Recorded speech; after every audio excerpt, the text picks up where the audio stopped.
23 अगस्त को चंद्रयान 3 के लैंड के बाद इसरो अब सूरज की ओर कदम बढ़ाने को चला है। आने वाले अगस्त के महीने में अंत या सितंबर के शुरुआती दिनों में इसरो सूरज का अध्ययन करने वाले आदित्य L1 मिशन को लॉन्च कर सकता है। आपको जानकर आश्चर्य होगा कि सूर्य को आदित्य के नाम से भी जाना जाता है। इसी वजह से इस मिशन को आदित्य L1 नाम दिया गया है। सूर्य को आदित्य नाम उनकी माता आदित्य से मिला। पौराणिक मान्यताओं के अनुसार सूर्य ऋषि कश्यप और अदिति के पुत्र थे। इसरो का आदित्य L1 मिशन लॉन्च होने के बाद सूर्य में छुपी कई संभावनाओं की तलाश करने वाला है। सूर्य 4.5 बिलियन साल पुराना तारा है।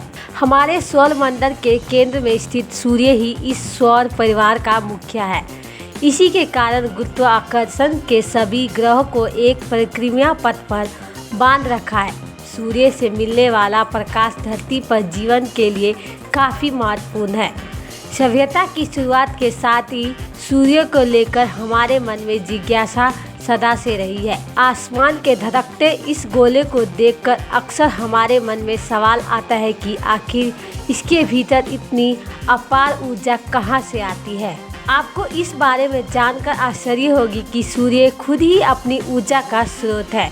सूर्य के भीतर नाभिकीय संलयन की प्रक्रिया चलती है। यह स्थित सूर्य के भीतर होने वाला आध्यात्मिक गुरुत्व प्रभाव में जन्म लेती है।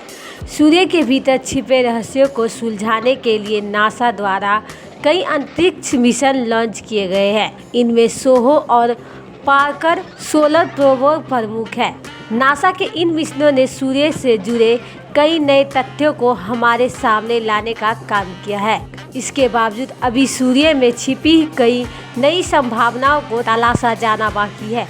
इसी सिलसिले में इसरो अपने आदित्य L1 मिशन के अंतर्गत सूर्य पर कामयाबी पाने के लिए तैयार है। इसरो इस मिशन के अंतर्गत सौर कोरोना का निरीक्षण करेगा। सूर्य हर 11 साल में मैग्नेटिक फील्ड को बदलता है। इसी को सोलर साइकिल कहा जाता है।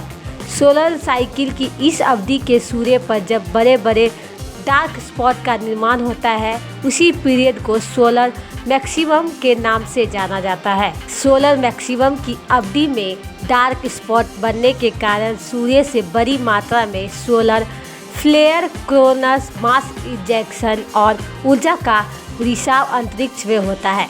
इसरो के चेयरमैन एस सोमनाथ ने इस बारे में जानकारी दी है कि आदित्य मिशन के अंतर्गत सूर्य से होने वाली इसी कोरोनर इंजेक्शन के बारे में विस्तृत अध्ययन किया जाएगा। ऐसे में सूर्य पर होने वाले गतिविधियों के बारे में पहले से पता लगाने में सहायता मिलेगी। आदित्य L1 को LMB MS-3 रॉकेट से लॉन्च किया जाएगा।